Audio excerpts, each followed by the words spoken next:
On this episode of the Veteran Business Community Podcast, we're talking all things insurance today. Now, before you hang up, before you turn off the dial and you go, oh, insurance, so boring. Mate, wait out. Because when I hit Don Shields up from Geelong Insurance Brokers, he was like, I don't know whether this is going to be anything interesting, anything exciting, talking about insurance. And I'm like, man, we need to talk about this stuff. Because if you're a business owner like me over many years, you probably just get that annual renewal, comes up, you click the button, you don't have time to chase anything else down, and you just pay it and think you're insured.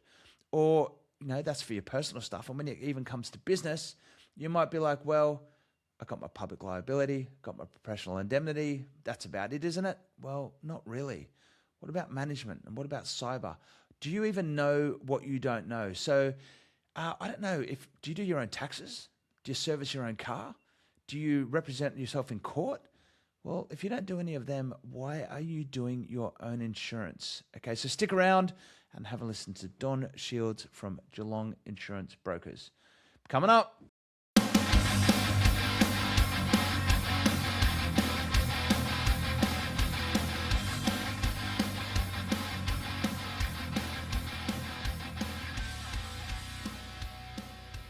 Hello again, and welcome to another episode of the Veteran Business Community Podcast. My name's Pete Liston, and today I'm having a yarn with Don Shields from Geelong Insurance Brokers. G'day, Don. Hi, Pete. Mate, this is our second round of this. We had a bit of a hiccup the first time, so I'm glad I actually got you back to tell the better half of your story. Mate, tell us, whereabouts in the world did you grow up? Well, originally I was born in Melbourne, but grew up on a farm north of Melbourne in a place called Glenburn, between Kinglake and Yea, up in the mountains. Mate, beautiful country up there. Yeah, and then moved to Geelong just in time to go to high school. So went from a school of 12 kids to 1,200 kids. Wow. What, Geelong was, hang on, how big was it then? 12 kids? So Yeah, it was like Glenburn. public school, private school? Well, Glenburn was only a little tiny dot on the map. Yeah. It's a regional school. All it had was a service station, a school, and a hall, and a pub. That's it. Beautiful. Yeah. Mate, and what took you out there? Was your family out there, or they had a little property, or? Yeah, no, my grandfather retired to the farm and got free labour from his son and son-in-law. So, yeah, more of a, sold the farm in 75. Yeah, son-in-law. So you married the daughter, come out and do a bit of time on the farm, mate. Help me out here. Well, that's what my grandfather did, yeah. He got the family farm. Was it if you ever say retiring to a farm is retiring, it's not. I don't, mate. I spent a lot of years on farms, and there's no such thing as not working or retiring on a farm, that's for sure. Yeah. Was it cropping, grazing, hobby farm? What was it? It was pigs and dairy. Mate, is it, mate? And animals like that are a lot of work, mate. So early dairy, morning. It's insane people go dairy farming because you never get any time off. It's twice a day whether they like it or not. Brutal. Yeah. How did you find going from a little town to the big smoke? Because Geelong would have been, reasonably big city back then. Hundreds of thousands of people. 150, 200,000 people, yeah. So it was a bit of a culture shock, but it is what it is. Got in time here just in time to go to high school. And mate, you're still in Geelong, so have you spent your whole, Geelong Insurance Brokers is your business, mate? You've been there forever. You've put up the flag and this is home. Well, it is my home, but I have lived in other places. Yeah, I did a couple of years in Mildura with NZI as the area manager, covering a huge swathe of land from Broken Hill into Speed and Tempe and Renmark through to Swan Hill, a big chunk of land. So, yeah. So, mate, you've been an insurance professional your whole life, and one of the things I love talking to, and one of the reasons we really embrace and love talking to army reservists or any kind of service reservists here, is because you come from a lifetime of professional experience, and then you augment that with your military career. Other than someone like me who spent a lot of time in the army and then goes out and does something else, what got you into that game in the first place? Well, I got into Melbourne University Engineering, deferred because I wanted to pay my own way rather than my grandfather paying my uni for us, and never went. Most of my friends dropped out of university. They went party too much and didn't get the results, and I thought, well, I'm just as smart as they are, or they're just as smart as me, and probably different personality to them. That's with the benefit. And I liked insurance. No one ever grows up wanting to be in insurance. You fall into it. It's interesting. It's like I remember when I first met you, and I was like, "Oh, get on the podcast, mate. It's going to be interesting." And you're like, "Oh, mate, there's nothing interesting to talk about. This is boring." But I'm actually, and we'll get into insurance stuff later on. But Yeah. I'm super fascinated because, like, for me, it's accountant sexy, mate. Like, do people really grow up and want to become accountants? But once you No. start getting into business, accountants, that's what it's all about. It's about Well, it's about getting things in order. I'm working my way up to lion tamer. Yeah. That's a Monty Python's reference. If you don't know, he's a double boring accountant. He's trying to work his way up to He's working lion his way tamer up there, get there. via banking or insurance. Yes. Mate, so you fell into insurance. You worked for some big mobs for a little while. So what was that like? It was good. The first company I worked for was Mercantile Mutual, who they were great. They basically used to give us 2 weeks military leave on pay, 2 weeks on make-up pay, 2 weeks without pay, in addition to the holidays. So, That's which all was right. fabulous because I'd take all that time, and when I left them after 6 years, I still had all my holidays I hadn't used in 6 years. Mate, that sounds like a great deal because you're also getting your reservist pay tax-free at the same time. How? Well, we did. What killed the reserve back in the mid '80s was the government taxed the pay, and what it meant Really? was a lot of people that had army as a second job suddenly put them into a different tax bracket, and people left, right, and centre, and that's what killed 10 Many Regiment at the time. It went from having 300 people to 100 I overnight. never realised that, mate. I just took it for granted that it was always tax-free pay. So no, Right. I never realised that. Unfortunately, governments make decisions without thinking of the ramifications of what they do. Mate, I won't ask which side of government was that made that one because I'll probably get it wrong. No, you get it right. It's mid '80s. Yeah, I'll have a guess. Yeah, yeah. Mate, when did you join up? Were you in your early 20s? No. Well, I'll go back one more step. Even at high school, I was in an Army Cadets. I was sergeant in Army Cadets, and it was the first Army Cadet units founded for about 30 years. It was Geelong High founded an Army Cadet unit, and I was one of the 6 people that put their name down on a petition to the school to start an Army Cadet unit. Is that a public high school? It's a public high school, yeah, first public. Public high school, mate. So That's brilliant. usually I didn't think there was that private. many. Sorry, mate. After you. Yeah, so usually they're private, but then to get a public high school to create an Army Cadet unit was extremely rare and hadn't been done for 30 years. So and it when they merged them all to the current system, it sort of went. But yeah, no, it was good getting. We had about 50 or more boys and girls that joined us, and like I said, I was in that. I applied to go to ADFA as a 16-year-old, Yeah. and they didn't take me. I wasn't competitive enough, but that's just the life of things. And then joined the Army Reserve at the same time as I joined the workforce. So I left year 12 and Straight thought, into well, I want to save some dollars to pay my way through university. So I'll join the reserve at the same time as working, and it was great. So I joined as an 18-year-old. To answer your question. Yeah, but let's Yeah. park. So let's park the insurance stuff and run through the military career that Yep. you had, and then we'll come back and talk about insurance. So, 18-year-old. Do you go to Kapuka at that time? Go join as a private soldier. I joined as a private, so no recruit courses were in Puckapunyal. Yep. There's a few little asides. Before I went away to start my officer training, I did 3 ECNs.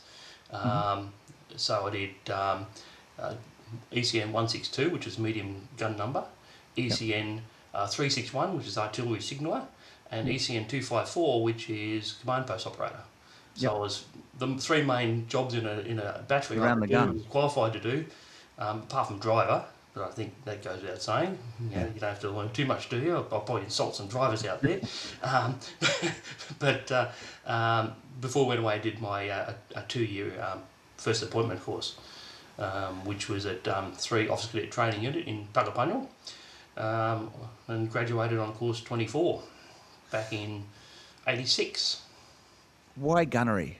I noticed on your cup there is once a gunner, always a gunner on the screen. Well, So, it but is, just for the podcast again. Yeah, I love it, mate. Did you again fall into gunnery? Was it like, hey, turn up to recruiting spots, or did you have an interest in I any had sort a of corps at choice. the time? I had a choice. In Geelong, there was 2 units. And I did do a posting to Deakin University Company, which is a infantry-based unit. Yep. But my grandfather was a artillery gun sergeant in France in 1940. Oh, it's cool, yeah. And he defended the gun at the bayonet. Yeah, wow. And he got two, but the third one got him as the battery was overrun. So he was evacuated through Dunkirk as a wounded on a stretcher, and he recovered enough to be called back to duty as they did for the Battle of Britain, and they put him as a cook. Not that he could actually cook back in an artillery unit, but he knew that when guns fire, everyone's hands jump on the guns to help fire. So he was putting fuses on guns, setting in a bird gun or an anti-aircraft battery during the Battle of Britain as an invalid. Yeah, putting through fuses and setting them. Yeah. British Army or Australian Army? British Army. Yeah, it's British Army. Yeah. I just want to we sort of glossed over that, but just in my mind, the imagery of guns firing over open sights at an enclosing enemy, and at the bayonet defending the gun. Lucky to be alive, mate. Literally, it doesn't get much more full-on close combat than that. Yep, defending the battery, and it happens, and that's what happened in France. There was batteries that were overrun, unfortunately. So I had the choice. My dad was also in the military. He joined when he got to Australia he got here when he was 16, but he joined again as a 17-year-old. And he'd made his way through the ranks to sergeant, and then he was conscripted. So he did national service, even though he was never an Australian citizen. And he got to Buckabunyal as a Nasho, and they said, "What are we going to do with you?" "Oh, change sides. Now you can help instruct." Which is an interesting story. I've got a little interesting story. I joined in February, and my recruit course wasn't till July in '82. Yep. And I'm sitting as a former Army cadet, and they go, "Would you like to come away in March? We've got an annual camp in March. This is the 10-metre regiment." I go, "Yeah, no worries. We'll sit you on a radio, and you'll be maybe sitting on a picket out on the edge of the range somewhere." And I go, it's like work experience. Yeah, just work experience. I'll sit out there. I got up to Puckabunyal on the first night, and they go, "Gunner, as I was, Gunner Shields, jump from that vehicle into that vehicle. You're now going to Colwack Battery. You're going to be a forward observer SIG."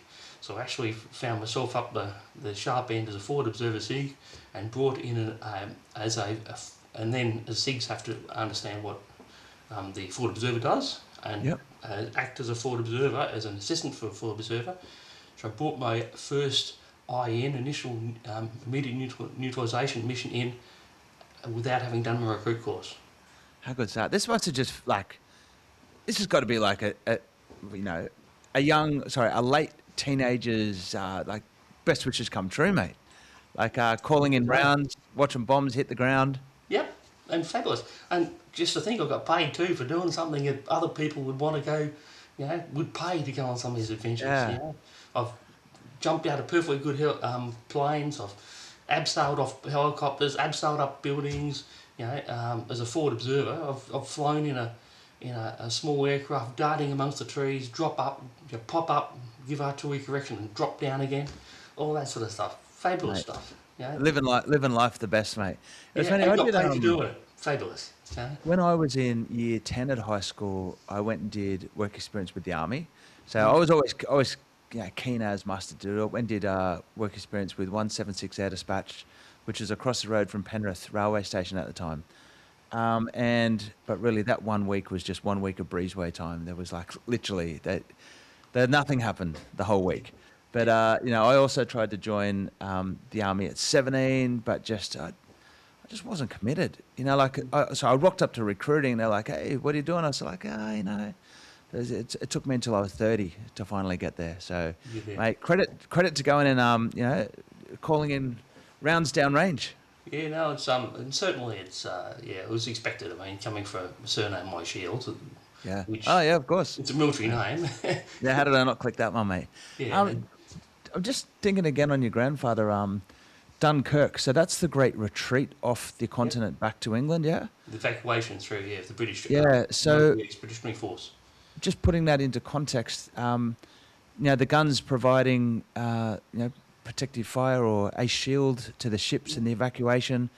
And that's how close the Germans were. Well, they were in amongst the gun line. Well, they held a perimeter to allow, I don't know the exact numbers, I think it was like 400,000, 500,000 soldiers to escape. But there was infantry units, of course, part of that court. But no, my grandfather wasn't involved with that. He was already bayoneted. He was on a stretcher getting back at that stage. And you mentioned your dad was a Nasho. Was he called up? Did he have to go to Vietnam? No, he was in the Nashos in the 50s. Oh, the 50s, Previous. So he was actually serving in he was in his CMF unit was 5th Battalion Victorian Scottish Regiment. He was a CSM when the Melbourne Olympics came on, and he smuggled my mum, his girlfriend at the time, in to see the Olympics. He was a guard commander. How's that? But no, he never. When Vietnam happened, they did approach him, but for Australian Army training team Vietnam as a warrant officer, they wanted people to go over there. But unfortunately, he said, "No, I've got my wife and kids now," and decided he wasn't going to go. Different time of life, different commitments, mate. And there's nothing wrong with that. Yep. So you've had So tell us about when did you commission? It was on my commission it says the 1st of August 1985, and that's the date they actually made all officer cadets a commissioned rank in Australia. So I was serving as officer cadet at that stage, but I was promoted to second lieutenant on the 1st of July 1986, posted to 39 Battery in Colac as a section commander, which does recon battery leader. Yep. Then next promotion was to lieutenant as gun position officer in 37 Battery in Geelong, and then forward observer. Did a lot of time recruiting.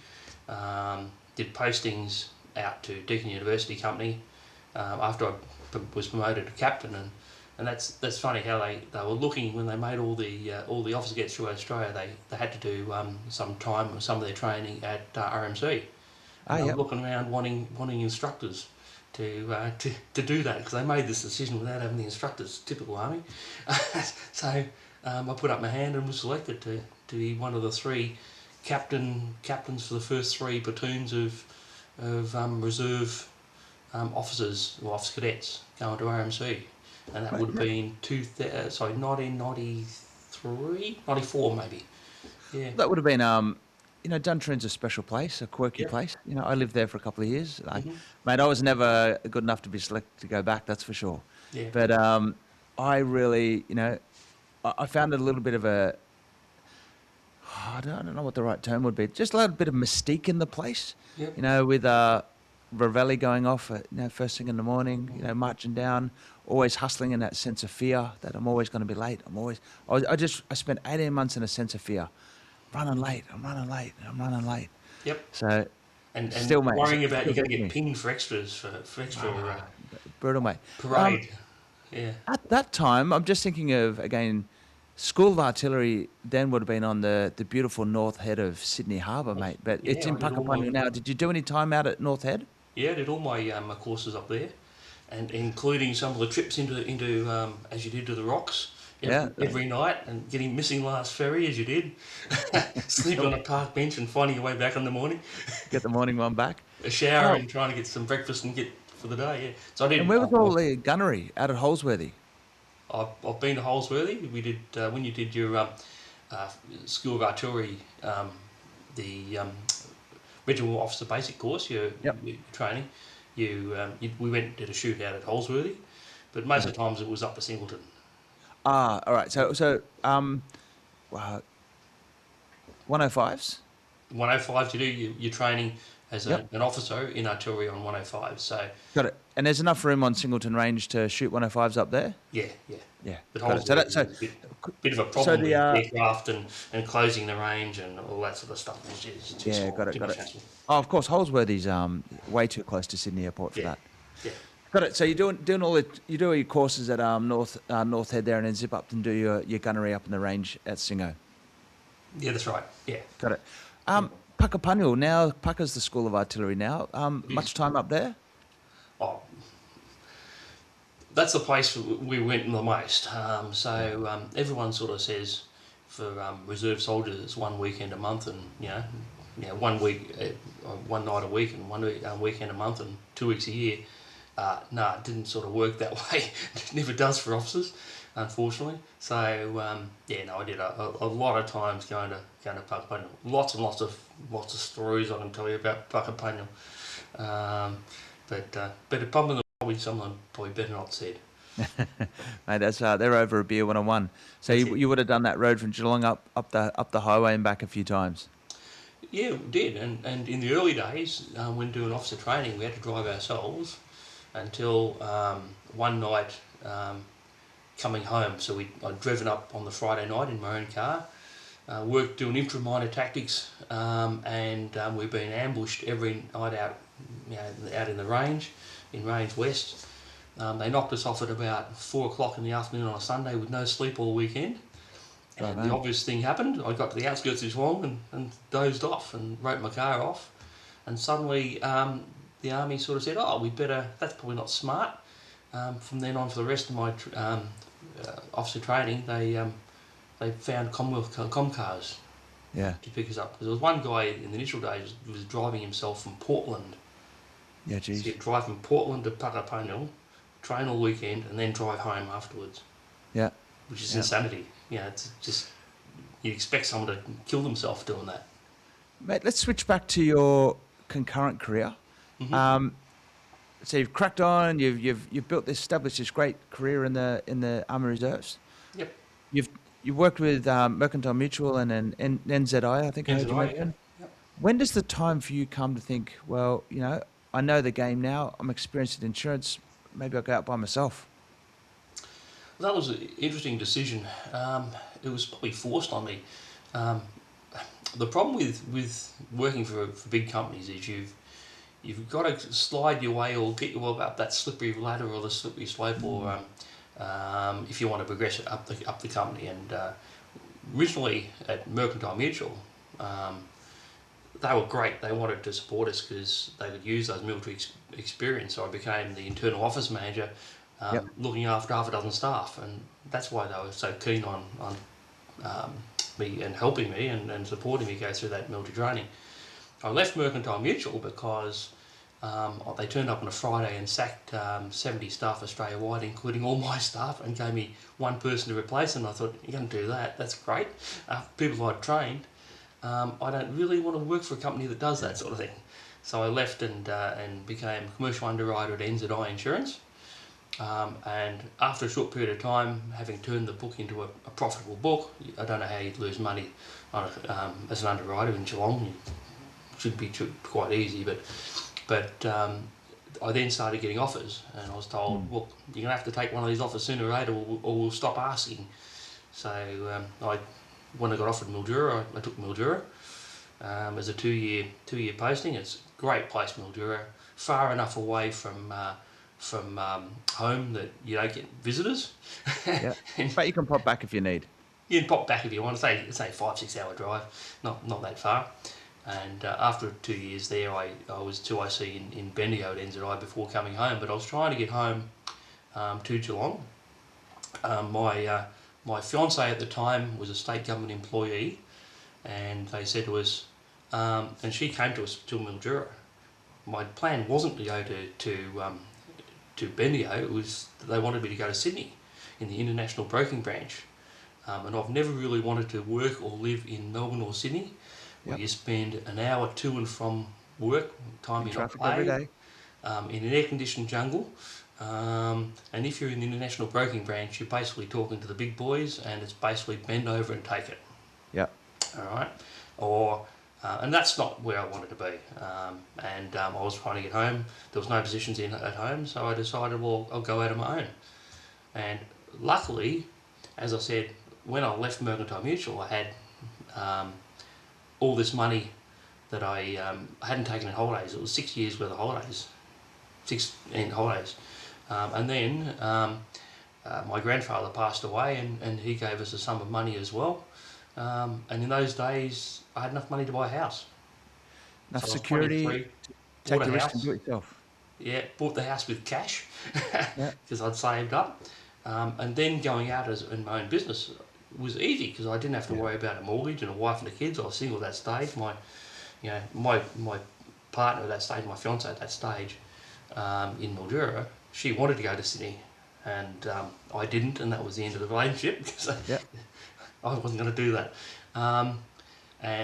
So when you got money behind you to start a business, it's not such a drama. So it's a different game, mate. It's a different game. And I had 100 days minimum I could do. I could do 120, and sometimes I'd even do 140 days part-time with the Army. Now, if you think tax, and it was tax-free at that stage, that's equivalent of doing 200 days. Yeah. Yeah. So I've got 200 days employment, with the equivalent with the Army Reserve. At that stage, it was one Army concept. It was just some people serve full-time and some serve part-time, and you can transfer between the two. And hence, I was able to do that full-time service. Look, I'm a massive advocate of, I don't want to use the word use, but it is take advantage of the situations around you of if you can get away without taking a medical discharge, and it's everyone to themselves why they get out, and a bit of the, pot calling the kettle black here, because I took a medical discharge, and I sort of, one of my biggest regrets of taking it was I couldn't serve in the reserves. After doing 12 years, and I remember when the massive fires came through, half a dozen years or so ago, I actually, I saw, it's just seeing everyone, all the lads and girls in uniform supporting the country. I actually rang recruiting. I was like, I wrote to my career manager, and I was just like, can I get in? Can I chip in or something like that? Is there anything I can do to help? And at the time, they were like, well, because you've been out and you've been medically discharged, you're going to go back to recruiting again, start again. Yeah. But, like for people who are ambitious to start business, they don't want to have the full-time, their time in the full-time military may be coming to an end for whatever reason.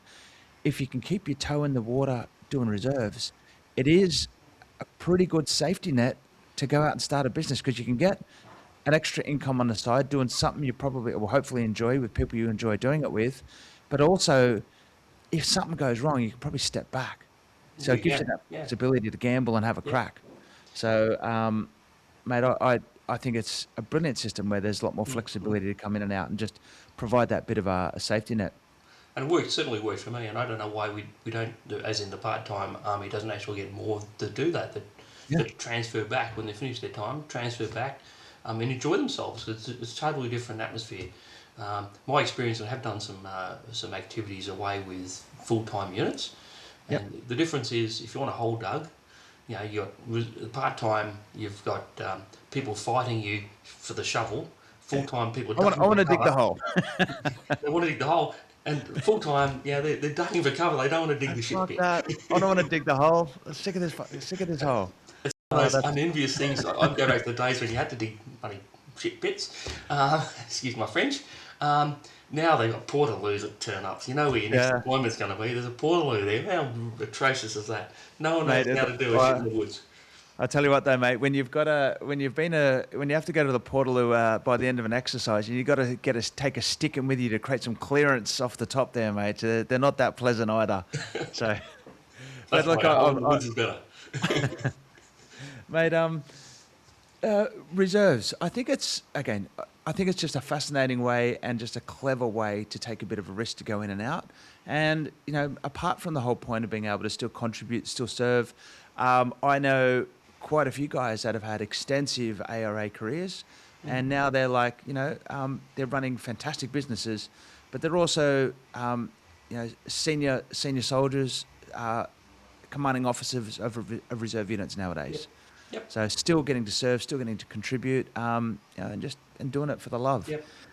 So I was unlucky that I had to retire. So the other option is, instead of going medical discharge, having attained the rank of field rank, I had the option of retiring. So so I'm still on the books, but I'm retired. Is that when you get the little RETD behind your rank, is it? Correct. Yeah. And you put an R on your epaulet. So that means, because I never knew that. Well, how some people go, but that's only if you're major rank and above, is it? Correct. Field rank and above. Yes. Got it. You can retire. Yeah. So next time I go to the airline and they put your rank in, when you're booking a flight ticket, I shouldn't be putting captain in there anymore. Well, no, you probably shouldn't, because you would have had to have resigned your commission when you were medically discharged. Ah, so that's the So difference. You never. So when I you never, made discharge or separate that way, you resign your commission. I When never you resigned my retire, commission. Yep, yeah, got it. yep. Mate, let's go back to insurance. hmm A dark art, a necessary evil. Well, that's the way a lot of business owners might approach it, looking at it as an expense on the profit loss rather than an investment or protection of assets, which it really is. What's your? Do, let's talk first about personal versus business insurance. Okay, and this is where the sort of the accountancy sexy part of the podcast begins. Because I got to admit, I've been in business for probably 7 8 years, and my personal knowledge of insurance is still really lean in terms of Mm. of what we do it because you've got to get your public indemnity, your public liability. For a personal perspective, you've got to have your green slip here in New South Wales. You've got to have your house and your car and all that kind of stuff. Um, Most of the companies out there and most people would just go, to one of those compare the market or cheapest green slip, come up with one of the AAMI, NRMA, whatever those other big brands are, click a few buttons, and that's their insurance experience. hmm Uh, Talk to me why that is probably not the best way to do it. Okay. Well, those same people wouldn't represent themselves in court. They get a lawyer, and Yep, absolutely. and they wouldn't do their own tax return unless they're an accountant. I assume they'd get someone who knows what they're doing to maximise their tax. Yeah, And yet, absolutely. I don't know why people that do insurance once a year think they know what they're doing when they're handling insurance. It is a legal contract, and that's what I'm dealing in a day-to-day basis. And most people deal like once a year, and they buy on price, and it's not But until they absolutely. and then it's not until something goes wrong, and they say, "Bloody insurance company, they didn't pay me. I've been paying all this money for years and years and didn't pay me." And hang on a minute, you get what you pay for. You Yeah. chose without reading the document and finding out and understanding what you're buying, to buy that cover. You didn't get advice. Now, just to explain the insurance industry, and I'll go back, that point needs to go back that one extra step. Please, yeah. All right, okay. So, first of all, there's the insurance companies. They're the ones that carry the risk. Now, how the industry is set up is they have different brands. So 5 insurance companies in Australia, unlike the supermarkets where you've got 2 big boys that to do about 70-80% of all groceries go through those 2 brands. 5 companies do the same, 70-80%. In the insurance industry. In the Yep. insurance industry. For And they have both personal and business? across the board. Yep. And they have different brands for different markets. So, for example, I have a brand that's for a particular product, like caravans. They'll have a brand that only does professional indemnity. They'll have a brand that only does pensioners. They'll have a brand that only does car enthusiasts. It's the same insurance company. So Right? Shannon's is part of Amy or something like that? No. The second largest insurance group is Suncorp. And Yep. its brands include some of their direct brands. So Vero's their broker brand, but they've got Yep. Shannon's Australian Pensioners, GIO, Suncorp itself, CIL for caravans. So there's lots and lots of different brands in that stable. Same claims officers handling those claims, and it's not until recently that you had to be qualified to be a claims person. So these are just retail fronts. They are price positioned. So again, I don't know anything about like Shannon's, whatever, but I would suggest, or let's just say a Shannon's like brand, something that focuses specifically on one product. They now have the opportunity to differentiate price because they have different base products for different base markets. No, they offer one product, or maybe one brand of car, one product for home, one product for for car. So what and how you save on price, and I'll get back to my point trying to explain the industry in a minute a bit more, is you cut the benefits. So the products you get through direct brands usually have lower limits on things like jewellery for home insurance. You won't have choice of repair if you've got a car insurance. Yep. The way you reduce the price is reduce the benefits. So in the case of Suncorp, it's AAI trading as. So it's AAI trading as Shannon's and AAI trading as Vero. It's the one company. And instead of having staff sitting there, claim staff on call centres sitting there twiddling their thumbs and others are too busy with too many calls, they were able to have the flow across all the staff. That's how they sort of operate. Across all the So, lines. Yeah. getting back, there's also a thing called an underwriting agency who aren't the insurer. They act as if they're an insurer. They've got a license as if they're an insurer, but they actually might have 1 or 2 or 3 or 4 different insurance companies handling their different products or part of the product. Yes. And then you've got agents who are sales agents for the insurance company. So whenever you see agent, they're sales agent. That's what they are. They The kind of gig you did in Mildura. Sorry. The kind of gig you would have done in Mildura. You're out there representing the product. Yeah, I work for insurance companies. So Yep. So when you're dealing with agents or insurance companies, their job is not to provide advice. You want car insurance? Here's our car insurance price. Here's the policy wording. Read it, and you come back if you are happy to take that. They don't say this is the best wording. This is the one we recommend for you. They can't do that. They're not allowed to give advice. Okay. Now you've got a bank account, Peter. Have you ever read the terms and conditions of your bank account? Mate, you get terms and conditions overload. To be honest, like my iPhone just updated. Click and accept. Click and accept. Look, No one reads it. It's just who's to know what they put in there? To be honest. Yep. So most people just like you click and collect on your iPhone terms and conditions, or they tick it yes, you've read it. No one reads it. No one reads the wordings. That's what we do. Okay. Yeah. So there is software out there that I have to pay for that I can give people that compares the actual covers, so you can actually see what the differences are. And when you're talking to people, you can say, well, you've got an item of jewellery. I use home as probably something people can understand. Company A, a direct brand, might have $2,000 in total for all jewellery, and yet you've got an item worth $5,000 or $10,000. How they handle it is you have to pay more to specify that item worth $5,000 or $10,000. That's right. Yeah, I know exactly. Because like my wife's got an engagement ring which is worth more than $2,000. Yep. And when I go through it, if I don't identify that item on my, but this is where it starts clicking up. And then do we really know everything that's in our house, like itemising it to that level? But the wordings that brokers sell will have, for example, the accidental damage wording has $10,000 per item of jewellery against accidental loss or damage. Yeah. So most people don't understand there's 2 different types of home policies. Most of the direct brands sell what's called a listed events policy. To be a claim, it has to be one of those things listed in the policy. That's why it's called a listed events policy. Not listed, not covered. Okay? Versus an accidental damage policy which says everything's covered and then lists the things that aren't covered. For example, war is an exclusion. No one covers war. Okay? Yeah. That's a government thing. They get into wars, and it's their problem to compensate people. And insurance companies can't allow for that risk. How do you calculate a premium based on war? When they can statistically, through actuaries, they can work out the chances of you having a car accident, chance in a particular model, and what the cost of that claim is going to be. They can do all that through actuaries. Same with home and contents. They can work out from your location whether you're likely to be flooded, whether you're likely to have hail, and so forth. They can calculate the premiums quite easily. They can't allow for war. They can't. How do you calculate that? You can't. That's why it's an exclusion.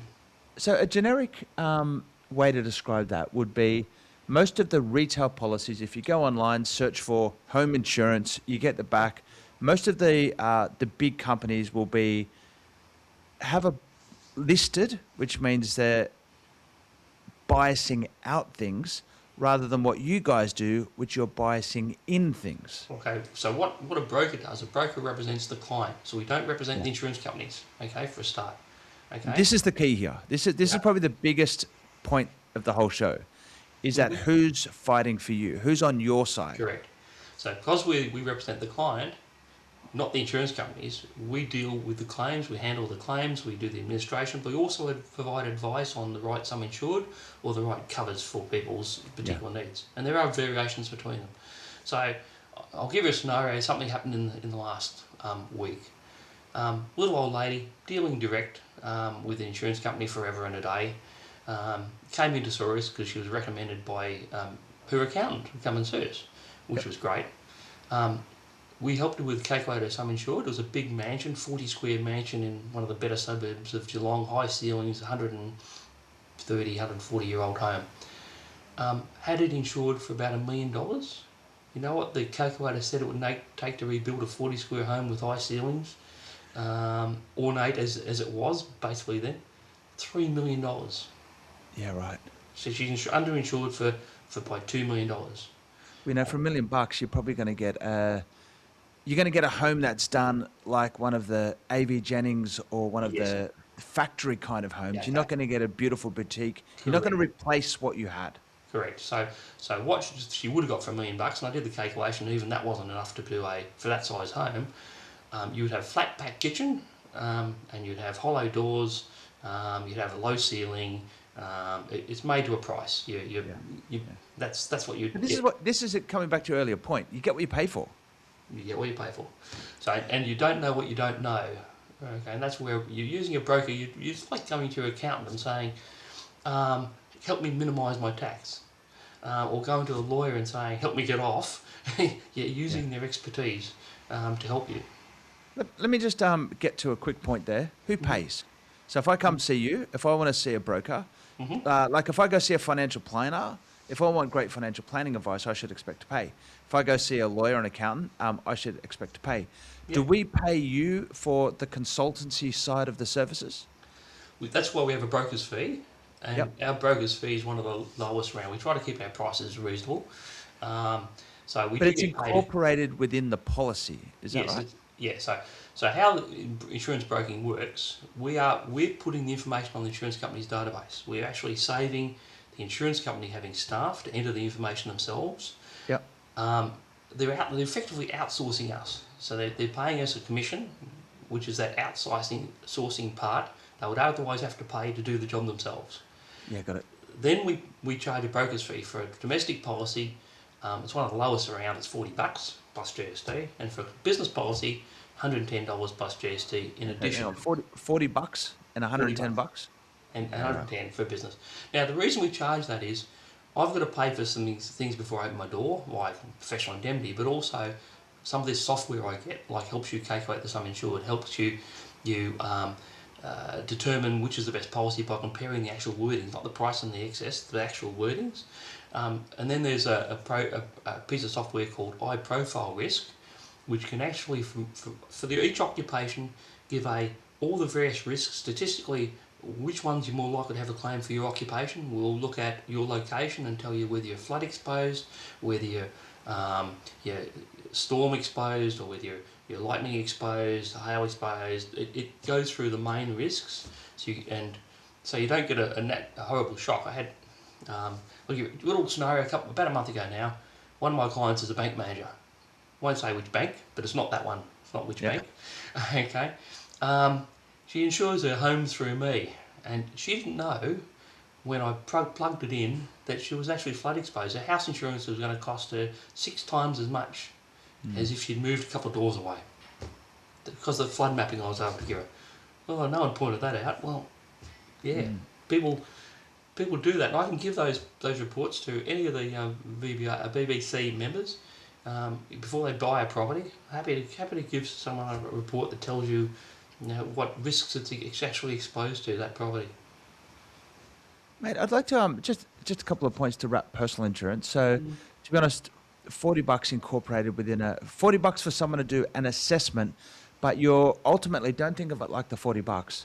Ultimately, come back and look at the price of the policy.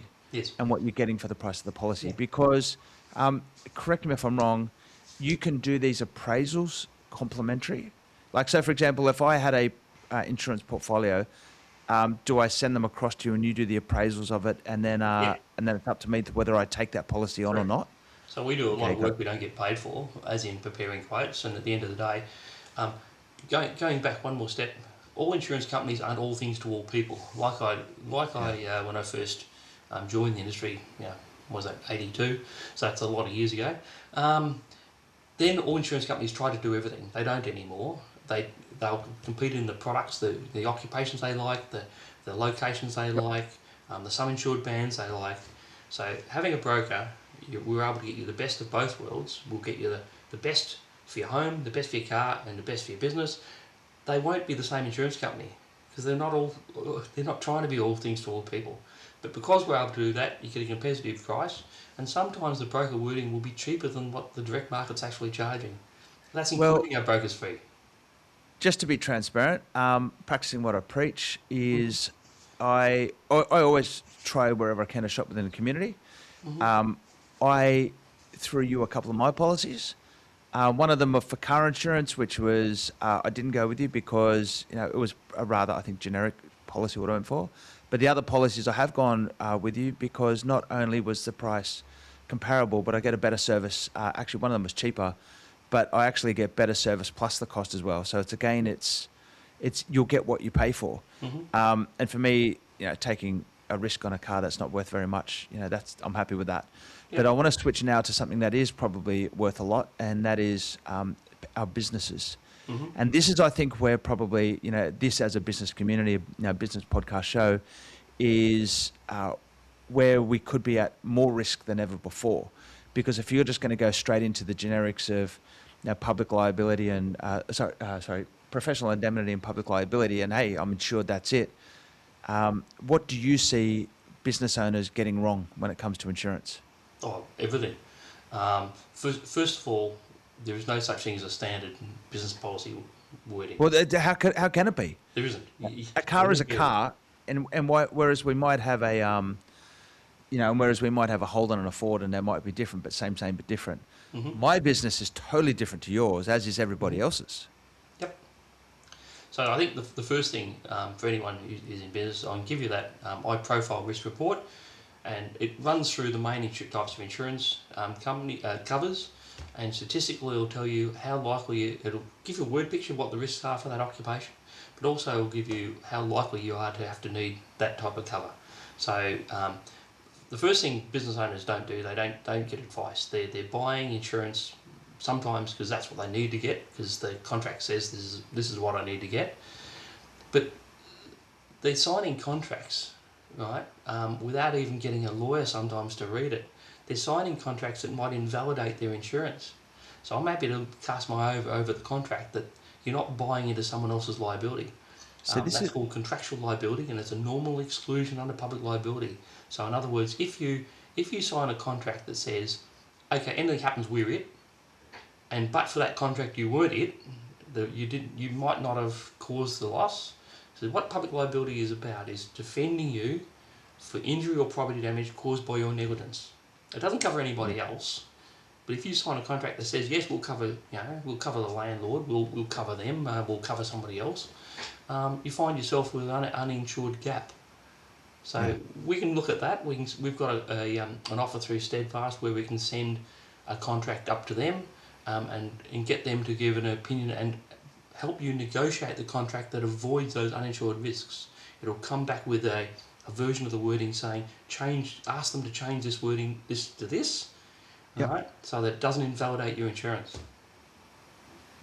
Good, mate. This is pretty important because for me, I have trouble reading small print documents. I have trouble reading my own stuff, and I don't know what it is. If I get a big document in front of me, like I try, my brain just tries to keep jumping ahead, and I find it hard to concentrate on the minutiae of going through the sentences. Like I can read books fine, and I love reading, but when it comes to contracts and when you infuse it with legalese through it, I just keep getting these big blocks. So having someone on my side that's able to help me understand my risks is a pretty key factor in building that team that I need to be successful.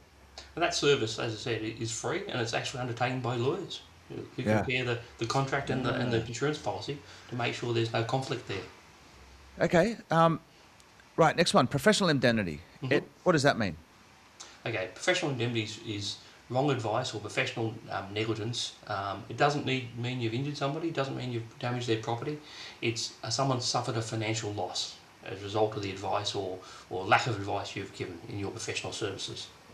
Interesting you said that. Advice or lack of advice. Correct. You might not tell them something that you should have told them. Okay. Right, so they're the two stock ones that we always, everyone just sort of rotes it off the tongue. It's like having, comprehensive third party and, it's like having third party and comprehensive insurance on the car. They're just givens that we sort of take those two. Yep. And there's more they need and they don't take, and people don't know even it exists. And I'll try to explain for you. Okay. All insurance policies can't cover everything. For example, Yep. in a public liability policy, it excludes registered motor vehicles. Why? Because registered motor vehicle insurance is either with the motor policy, Yep. okay. If it's injury, it's with the registration with your green slip, or it's your TAC in Victoria and other parts. Okay, and similarly, it excludes fines, penalties, punitive and exemplary damages, because that's management liability. Okay, so that's management liability is a cover that doesn't have as much take up as it should, but all businesses need to consider it. So what it Is covers this directors' insurance, that's or is it part of it. different? Yeah, so Okay, yeah. it started as a directors and officers insurance, and that was only really bought by the big ASX listed companies, your big companies that bought it. But now it's available for even sole traders. You can get a type of management liability, so it doesn't actually cover Sole directors. traders as well. And this Sorry. is even sole traders. Well, and this is really important actually for sole traders, because for those who are inclined to go down incorporation and get the PTY LTD, obviously the LTD bit means limited liability. So there is somewhat kind of asset protection onto the personal space. Yep. But if you're sole trader, mate, you've got all your own family assets on the table there. Yep. So it doesn't actually protect for directors and officers, because there's no directors, no officers, No. but it covers. Yep. It covers other covers. So management liability, in addition to the directors and officers, covers other covers like employment practices. You fail to employ, you wrongfully dismiss, you harass, discriminate, all those sort of workplace sort of issues. It also covers statutory liability, so OH&S, breaches of any one of 700 pieces of legislation that you don't even know exist because you haven't read about them, and suddenly WorkSafe investigate you and they prosecute you. And because everyone deserves to go home at the end of the day Yep. from work, but sometimes things happen. Things do happen. So, from a public liability point of view, that's about compensating. Right? You've injured someone. Say someone's killed on your work site. A member of the public is killed on your work site. Yep. The compensation sort of thing. That's public liability. But not the liability. Under public liability, will cover injury or property damage. Yes. Okay, yeah, got it, yeah. Say somebody, and I've actually had this sort of scenarios where one of my clients, they're out of business now because they didn't take my advice, but that's what happens. You can take a horse to water, but you can't make it drink. They were running a depot where they were dispensing pelletised fertiliser. So a truck would turn up, they weren't organising the transport, truck would turn up, give me X number of tonnes of with the paperwork of pelletised fertiliser. They knew that the drivers of those trucks, who weren't employees, were getting up on top of the trucks, opening the lids. I can already see what's going to happen here. Yeah, pelletised, they slipped and fall, driver fell, injured himself, didn't die, badly injured. So work cover basically paid the claim for the driver and then come chasing my client. And that's fine. But then you had public liability, his injury happened on his site. Yep. But then he had WorkSafe prosecute him. Unsafe workplace. So even though... After you, mate. Sorry, after you. So that's where management liability comes in. Management liability, they covered those, and he didn't have it because he didn't buy it, even though I told him he should have it. Management liability covers those legal costs of defending that case against you brought by WorkSafe. WorkSafe is not about compensating somebody. That's about prosecuting you to make sure you It's now a penalty for your actions. Yeah, making the example of you so action. other people don't do it. Yeah. Got it. All right. So, and then that case, then in fines, some fines they can pay. Others, they've made it now illegal to pay, for insurance to pay those fines. And for example, you kill somebody on your workplace, like those sort of fines in most jurisdictions can't be paid. Man, I'm just thinking here what a flippant attitude we mostly take to insurance. Yep. You know, like, oh yeah, I've got public PI and I've got PL and I've got director's insurance, but even me, man, I'm no guru at business, and I've only been in it for about 7 or 8 years, which is long enough to know better. But I still don't have an intimate enough. I still take this stuff flippantly, to be honest. And I guess if you're listening to this and you're like me and you're like, insurance, tick the box once a year. I know they're going to ping me an extra $100 from a premium, but I just don't have time to go look around or shop somewhere else. There's a lot on the line here. Yep. Mate, okay, so let's wrap. So management insurance now wraps up into directors. Is that now all in one? Yep. So management liability, I'd suggest all businesses need it, even if they're a sole trader. You can still get into somebody, you can get WorkSafe investigate you. You can have tax audit.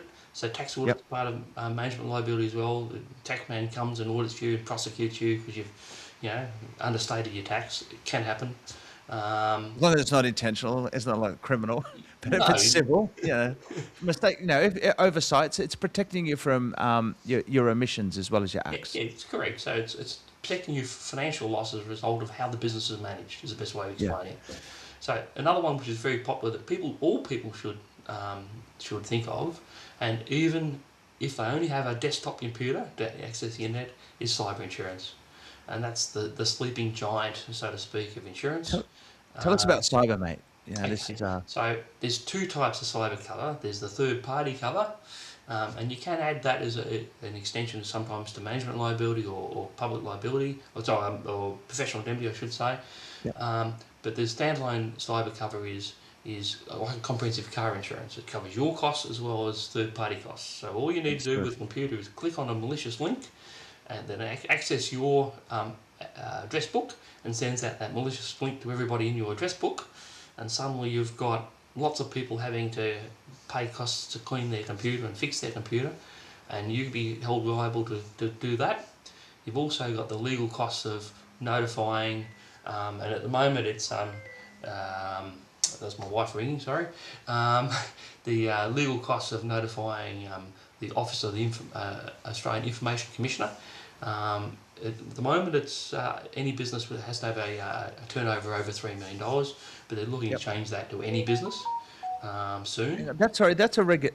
Every business over $3 million needs to have cyber insurance, did you say? Well, they currently need to advise the Office of the Australian Information Commissioner of any breach, and that could be a physical breach too. Yep. So that might be you've left your laptop on the train, and that train has people's personal information in it. I would never have thought of my obligations as someone who runs a company that does a lot more than $3 million of revenue a year, that I would have to declare that. I never would have thought that. Yeah, and it can be something totally inadvertent, and I can tell you, any business, and I was doing a webinar. I get lots of webinars. Yesterday, the majority of breaches are for the small end, and they're targeted specifically because they haven't got the time or the assets to stay on top of IT type issues. Whereas the bigger companies, they've got the resources. They can have an information officer, in their C-suite, keeps on track of that. Smaller companies haven't got those resources, and they're easy targets. You turn your computer on one day, and suddenly there's we've got control. Pay us this amount of money to get your records back. Yeah, look, mate, this is in terms of that fraud or blackmail. Yep. Is that because I was at a really interesting event at the Commonwealth Bank in Sydney the other day, and they had a 20-30 minute presentation on fraud and all the different levels of what we all know, the Nigerian prince and all that kind of stuff, and then we all know the malicious link on text and through. But there was even a point, talking about deep fakes and things like that. They mentioned there was this case of an offshore, a global engineering company that had significant assets around the world, where the CFO turned up to a Zoom meeting or a Teams meeting or something like that with 8 of his business leaders and colleagues, but the other 7 were deep fakes on the screen, right? So he's turned up to this meeting, got a fake invite to turn up to a meeting with his fake bosses. They're all talking because the deep fake AI and prompting, you've got other people there running the conversations. And at the end, they instruct the CFO to send $25 million offshore. Yep. So he clicks the button, and then bang, there's that money gone. That's cyber insurance. That's part of cyber insurance. That loss. Now for a small business, one man or 2 person show, $100,000 cover for $250 plus charges. Say that again. The starting price for a cyber insurance for a very small business, right? The micro type end, $250 plus taxes and charges. Get you around $500 price. Mate, and you can sleep easy that you've got some cover in place. I just feel like for all of us, and it's not like at home, mate, is a fire going to happen in my house? Is my car going to get stolen? You know, like these are all, there's risks there, but 1%, 2%, 5%. Honestly, feel like cyber, and this is just my assessment, it's just a matter of when, Hmm. not It if. is when. And if Yep. it's when, how much will it be? Yep. Yeah. Well, Mate, the legal costs they start at, if you want a cyber investigator to work out how they got in and clean your computer, they start at about 10 grand. That's the cost for an expert in that area. A cyber lawyer, they start at about 15 grand. They start charging. oh, dude, 25 grand if you, open the door. yeah, yeah, look, man, I'm just a bit gobsmacked, mate. I got to admit, we're looking at the clock. As a little bit of a business nerd, I want to keep cracking on and talking about this conversation. Yep. But what I should do is just put it out there that if you're listening to this, just have a chat to Don and his team, and just get an assessment of where you are, because you don't know what you don't know. Who's on your side? A couple of the biggest things that I got out of the conversation today is when you liaise or engage directly with one of the big companies, you just click a button online and put your credit card in. All of a sudden, you get an email which you never opened the file for, which has got your insurance policy there. It's you versus them when it Mhm. comes down to it. And I don't know what I'm doing. I don't know what I'm talking about. So, mate, what's your advice for a business owner? What's the next steps we should take here? Okay. Even if you don't approach a broker, and I'd certainly recommend you do use a broker, they will Yep. save you money and a good broker will give you the right advice. I'll give you a little hint. The Australian Financial Complaints Authority lists everybody with an Australian licence, and basically it's called Data Cube. You can actually Yep. go in and see how many complaints they get, at what stage of the complaint process they pay it almost immediately. To get to Africa, they have to have gone through their internal disputes process anyway, or do they go to stage 4, kicking and screaming, and then at the end they actually have to pay the claim. So even if you don't approach a broker, go on the Data Cube, and that might change your decision as to who you insure with. There are companies there that are well known, brands that they have to be held kicking and screaming to pay a claim. Do you really want to deal with one of those companies if something goes wrong? Mate, look, I can't imagine how many lawyers they got, and let alone they are experts in this space, and you're going to be fighting against someone that where you're not you're an individual, you're by yourself, and you're not the expert. And even we're not ourselves as well. So as we're part of the Steadfast group, we're a network broker, not an equity Yep. broker. So in other words, I own the business. We have the access to Steadfast resources. So there is a triage system where we can, instead of me arguing with the claims clerk and then arguing up the chain, they can go up to Steadfast, across the top, and it comes down. We agree with this. This should be paid, and it gets paid. So having that buying power of Australia's largest dealer group of insurance brokers, which is about $17 billion worth of buying power, Yep. they can get claims solved. And that's where I get all these other resources, these software as part of my franchise, so to speak, fees. Mate, let's keep it simple. If Mhm. you're serious about business, you got to be good at what you're at, and you've got to build a team of advisors and supporters around you who are good at what they're good at. Uh, no, you need a good banker. You need a good broker, someone that's going to help you with your financial guidance. You need an accountant that's going to look both in the rear view about what happened yesterday in terms of your compliance, as well as looking out in the forward and helping you, be able to plan and project. A good legal team. No, none of us have got assets or resources to bring these things in-house just yet, and we need to elevate insurance into that level as well. So if you already use an accountant, if you already use a lawyer, if you already use a broker to get that kind of specific work done, then why aren't you using an insurance broker to do the same? Because ultimately, we work really hard. We bust our guts to build these assets and these businesses to create wealth, to create security, to create legacy for our family. And insurance is probably something that, that if something goes wrong, this is where the carpet gets ripped out from underneath you. Mm. And it's all the insurance industry's problem because, oh no, they didn't pay. I've been paying them for years and they didn't pay it. But you get what you pay for. You didn't make the inquiries, you didn't read the wording. What do you expect? When you do it direct, Absolutely, when you mate. try to do it yourself, you might have saved $1 or $2, but probably in most cases haven't, but it costs you a lot more in the end. And I'll come back to another basics. One of the things that I'm a single issue zealot of, yelling from the top of the mountain, is that we should be practicing what we preach within the veteran business community, and let's try and shop within. So that's why we push all of our insurance stuff across to you. And Don, there's nothing paid here. There's no we don't get any kickbacks or anything like that to promote your work. We appreciate the work that you're doing for us, in my various different businesses. And mate, just recommend and support you do the same for others. Yep. And I'll finish with one little thing. I get asked people come pick my brain all the time. Happy to people pick my brain. I get asked accountant stuff. I get asked lawyers stuff. Probably because people don't want to pay in 6-minute increments. And I generally point them in the right direction. I go see a lawyer or whatever. I'll give my 10 cents worth. With the added note that I'm not a lawyer, but I can't give you legal advice, but... But you've got that support within the group anyway. If something goes up, it goes up to Steadfast and it comes back anyway. Yep. So, right, mate, let's wrap it there because I really could talk about this stuff all day and I'm just conscious and appreciative of your time. So, you can get in touch with Don.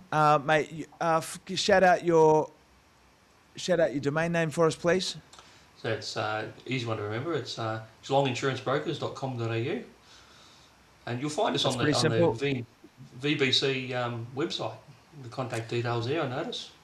Mate, we'll even though you're in Geelong, you can work nationally. You can work with anyone in Australia, or no matter where you are in the world. If you've got business in Australia, I have clients who actually live overseas that insure with us. They've got risks in Australia, and we email them and talk to them now VoIP. Yeah. Mate, I love it. Well, thanks for jumping on and having a yarn today. And be careful what you wish for when you say you offer a couple of free yarns and a free guidance, mate, because we're going to take you up on that and, really want to share the word, what you do to get everybody. It's not just about selling or sales and insurance. This is about education as well. And, for me, I'm not educated enough or understand insurance enough relative to the risks that are out there. And I do bust my gut and work hard. I don't want it taken away from me for something that I don't foresee or something I overlook. So, mate, thanks for joining us today. Have a top day. No, thanks. Right, let's wrap it there. It was great to talk to Don Shields from Geelong Insurance Brokers today. If you're in any way inclined or you're a bit of a dullard when it comes to insurance like me, go and have a talk to someone who knows what they're talking about. So hit Don up. He'll give you an appraisal on where you are, and whether you go with him or not, he's a good bloke and happy to give some good guidance. So thanks, mate, for joining us today. Thanks, Pete. All right, let's wrap there. My name's Pete Liston. Out.